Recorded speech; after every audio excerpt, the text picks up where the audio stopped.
Hello and welcome to HitMic, where we love to explore the latest news, interesting stories, and technology trends in healthcare marketing. I'm Colin Hung, and today I am joined by Ashley Sonn, who has been in marketing for many years at a variety of organizations. She is extremely passionate about demand generation and really understanding your metrics and math as a marketer. Ashley, welcome to the program. Thank you. Happy to be here today. Now, did I miss anything in your introduction? No, not really. I've spent most of my time in the healthcare space, so health IT primarily, but really have done a variety of things even beyond demand gen, from product marketing mostly, demand gen, content strategy, PR, social, sort of run the gamut. So again, happy to be here and look forward to sharing. Yeah, we're looking forward to your insights. This is going to be a fun conversation. And let's get right into it. What we're here to talk about with you, Ashley, is this sort of marriage between creativity and science and math. I mean, I know a lot of marketers probably didn't go into marketing to become, because of their skills at math, but it's very important in what we do, given all of the metrics and analytics that we have to look at. How do you see the marriage between those two, the creativity side and the science side? I do think you have to have both. So I like to talk about it in the terms of splash and substance. I say that a lot amongst the teams that I work in, but to me, the splash is the impact that you're making on the market with your brand, your logo, your colors, your interactions, the feeling that you create. That's your splash. Substance, though, is really your messaging, your positioning, how you understand your audience and how you really get in front of them and talk to them about how you can make their lives easier. You have to have both. You have to get that attention with the splash, and then you have to really bring forth why you should be part of their consideration set in the buying process with that substance. That's really what I see that drives the results in the funnel. And if we're being honest with ourselves, I think, Ashley, that, marketing has always had this element of math and science to it, right? Like it's not all about, as you just said, the colors and those kinds of things. It all was about, managing that funnel and looking at where leads come from and those kinds of things. So we've always had that, right? I do think so. So I've definitely always had a results-oriented approach when it comes to marketing. I think that's the business side that's coming through. You're investing in marketing. It's part of your operational cost for your business. So there's definitely been an evolution for sure in terms of metrics as I've moved through my career, and marketing has really gotten more sophisticated. But started out really with impressions, clicks, form fills, trade show booth visits, and then really looking to more of the digital side of the demand gen. So has a quality net new account and contact been added into your funnel? Being able to really clearly articulate how did they get there? What content did they interact with? And what were those touch points that brought them to you and brought them to be a customer through your funnel journey? So yes, I've had that funnel modeling experience for sure, always been results oriented, but I think there's just a much broader view and vantage point when you really start to get as granular as you can get really looking at your funnel. Now, you used the word in your answer that I want to key in on. You used the word evolution and how you've evolved. I want to ask the question of evolution around marketing as a whole. Has marketing, well, maybe I should put it this way. How has marketing's role evolved? And is it different than what it was maybe even 15, 20 years ago? Absolutely. So it is changing every day. I feel like there's always something new to explore, a new trend, a new channel, a new strategy, a new messaging point you need to test. So it is definitely evolving and changing. I think what's important to keep in mind is that you always want to tie in your marketing strategy and plan to the company objectives. What are you looking to accomplish from a company organizational standpoint? You can pull that through into your marketing plan, and you should, which again tags back to how you budget and how you want to approach the market. I also think just in terms of evolution, you have to know your sales data. So again, I'm a big believer in sales, marketing, and product management, especially in my space. We are a partnership. we're the three, if you will, the marketing, product management, and sales team really have to work very closely together. But understanding critical data like average deal size, average sales cycle length, win-loss ratio, and how that really varies by your different solutions that you're marketing can really help you model the funnel. I mean, just if you have those few metrics right there, you can really sort of start to look at, okay, from a campaign standpoint, how can I factor through and understand what's going to happen in the funnel from a program that I'm putting in market? So I just feel like that data is very important to understand and to keep in mind, again, from a marketing standpoint.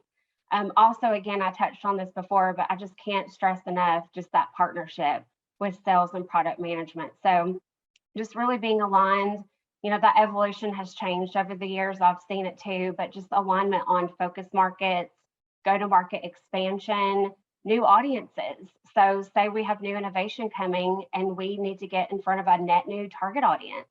So again, we have to have that alignment amongst those three groups to really, again, build out those really strong marketing plans, get that budget and have those results and be able to drive back to that. Actually, I get this question all the time, and I'm very interested to hear your answer to this. At what point should a lead be handed over from marketing to sales? Like, at what point, in your opinion, should that transition happen? That is a great question. And I do get asked that quite a bit. So I always start with full funnel awareness. I think that's really important for everyone to have anytime that they're thinking about market math. So, it's not just about the MQL. There's a lot that has to go into that lead to get it to an MQL. So Eric and I at Studio North, we like to go back and forth about who owns the funnel. Does marketing own the funnel? Does sales own the funnel? What part do they own? What should we as marketers be doing and how should we be approaching that? So again, I think that full funnel awareness is critically important. So, and again, if you're aligned with sales on your focus markets and your target audiences, personas that you're pulling into the funnel, again, when you do that handoff and it's sales accepted, there is an understanding that although they may be a hot lead and they're ready to have a meeting, there's additional work that has to happen to get them to sign the contract. So really thinking through initial meeting, demo, secondary meeting, what other buying committees does this have to go through to really get to that closed deal? So again, just that understanding and partnership between marketing and sales, clear on the handoffs, clear on the expectations, and again, just a team approach. So, and I think to just reading between the lines a little bit of what you said there, Ashley, it is sort of company specific, right? Like I've heard of at some companies where, as soon as anyone gets a nibble, the sales team wants it. And I've heard others where they want the lead basically on a silver platter where it's ready to sign the contract. And both are valid, right? Like it's not as if it was always hard and fast that, at this point it must be handed over to sales. It varies by company, does it not? I totally agree. So, in doing this at several organizations, it does vary. So again, just being aligned on those definitions, so again, understanding that full funnel, there's a lot that happens before it becomes an MQL, of course, and then there's a lot that's going to happen after it's handed off. But at what point do you want to see that, and again, just clear understanding of what's being passed back and forth. So that way, we're not, I guess, or maybe I say we're excited about that process versus being disappointed. That's never something that I feel like marketing or sales wants to experience. So. You said, you spoke about something that I think is very important, that the alignment between budget and objectives and alignment, of course, between sales and marketing, because all of these are related. What do you think needs to be part of the equation or needs to be factored in to get better connection between the targeted results that you want and the budget that you have or that you're asking for? Yeah, so I definitely think factoring in, I will bring back that thought of the full funnel awareness, just really thinking through that full funnel approach. Also, I am big on thinking about it's not just accounts. So often I hear Between marketing, sales, and product management, we talk a lot about accounts.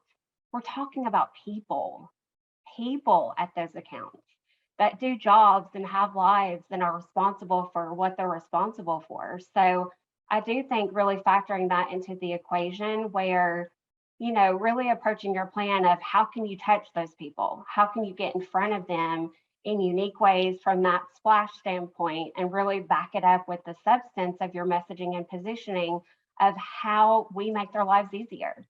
That's why people want to work, I feel like, with brands, with organizations, with companies, because they very, very clearly articulate that and really have a united, aligned front in that experience and that customer journey.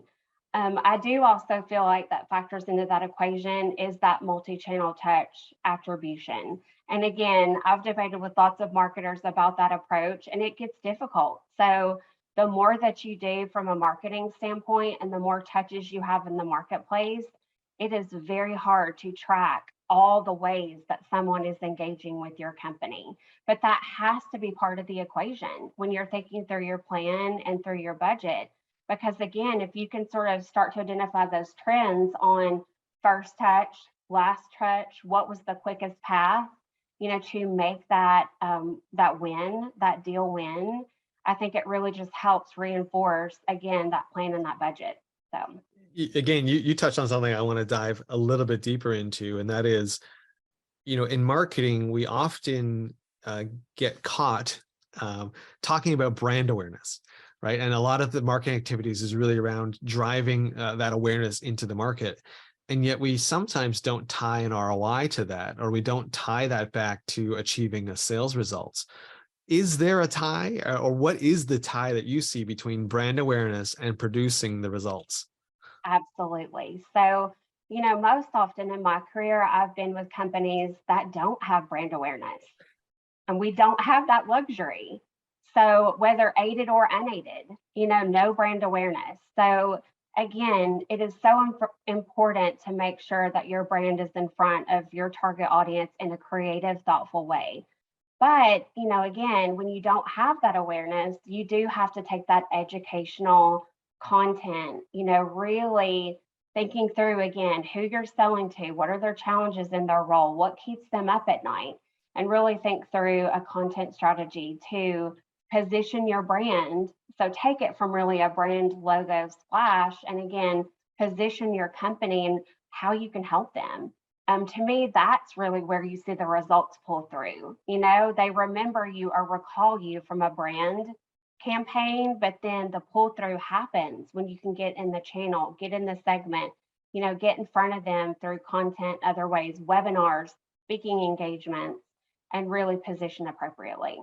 So from my view, or where I've seen this work the best, I've had lots of situations, right? You have different ways of doing things at different organizations, but from my experience, where I've seen this work best is when marketing leads the building of the marketing plan in collaboration. So, I definitely am a firm believer, again, on aligning with sales, aligning with product management.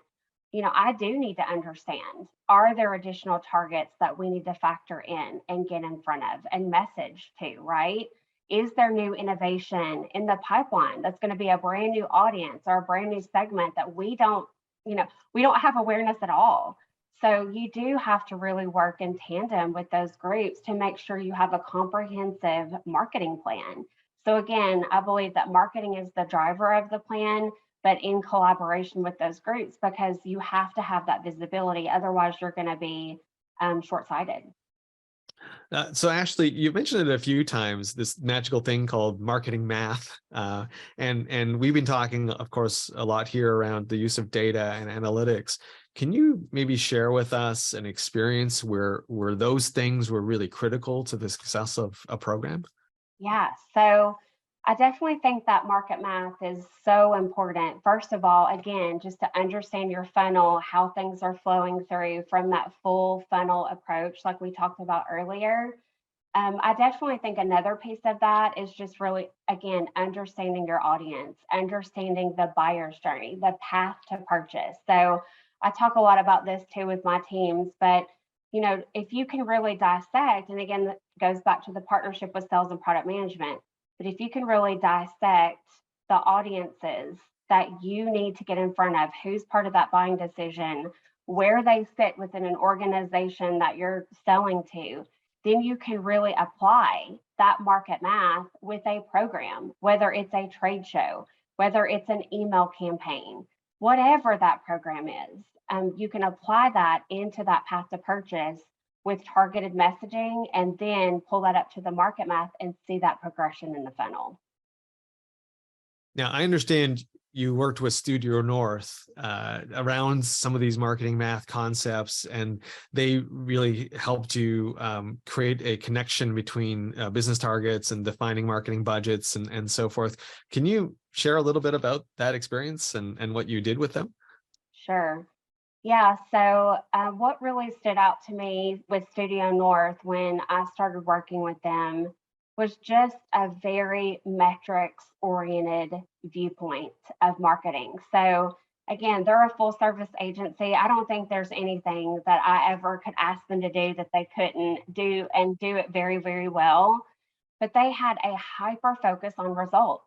So Eric at Studio North has this spreadsheet of market math, a proprietary spreadsheet that I've tried to get my hands on for I don't know how long at this point. But, again, I've always modeled the funnel, but I feel like Studio North, taught me even some additional, more sophisticated ways to look at it. Lifetime value of a customer acquisition cost by channel, being able to map that down to different campaigns and initiatives. And then the other thing that really stood out to me in terms of Studio North, them being responsible for what they were bringing from a result standpoint. So I've worked with a lot of great agencies over the year, but so if we're going to have X number results in an initiative, they drive to that versus me saying, oh, we're behind a little bit on this. What are we going to do to make up the impact? So them being proactive to drive to those results in collaboration, to me, that was the standout. Actually, we're getting close to the end of our time here. So let me ask you this question. What advice or suggestions do you have for other marketers who may be listening and watching this? Yeah, so, I always like to say you've got to start somewhere. So you can do the market math. Don't let that terminology, don't let that stand in the way. Even if you take the baseline data that we talked about, so taking that average deal size, sales cycle length, win-loss ratio, really looking at how your marketing programs are impacting that and follow it through the funnel. It's a great way, again, to see the results. I mean, I think about this, like once you open Pandora's box of market math tied to budget and results, you cannot go back. Once you see the impact, there is no greater joy professionally that I've experienced than seeing a marketing program come to life and see the results, and not just with some of the vanity results, right? Like impressions and clicks and things like that. Seeing that a customer was brought in and marketing influenced that. Again, start small. If you don't have historical data, use what you've got, use that baseline data and build to it and adjust. Market math is never done. So, you do put together a plan with using the market math, but you, again, look at your results and you adjust to make sure that you hit those goals. So Ashley, if people have questions about what we've talked about today, or really want to get a hold of you, where is the best place they could go? LinkedIn. So I'm on LinkedIn. Connect with me there. I would be happy to have a cup of coffee, chat with anybody about this. I think it's something that is very important for marketers to understand. And I love also working with others on this. How do you get started? How do you think through it? Because it's not as hard as you think. So. Awesome. Ashley, thank you so much for all the insights you shared with us today and for spending time with us on the program. Thank you. Glad to be here. Hey, if you enjoyed this interview as much as I did, we'd love for you to subscribe, rate, and give us a review on iTunes, YouTube, or wherever you're listening and watching this. Also, head on over to hitmake.com, where you can access free resources, suggestions and tips on the latest healthcare marketing trends, and connect with PR, communications, and marketing professionals. I'm Colin Hung, Thanks for being here.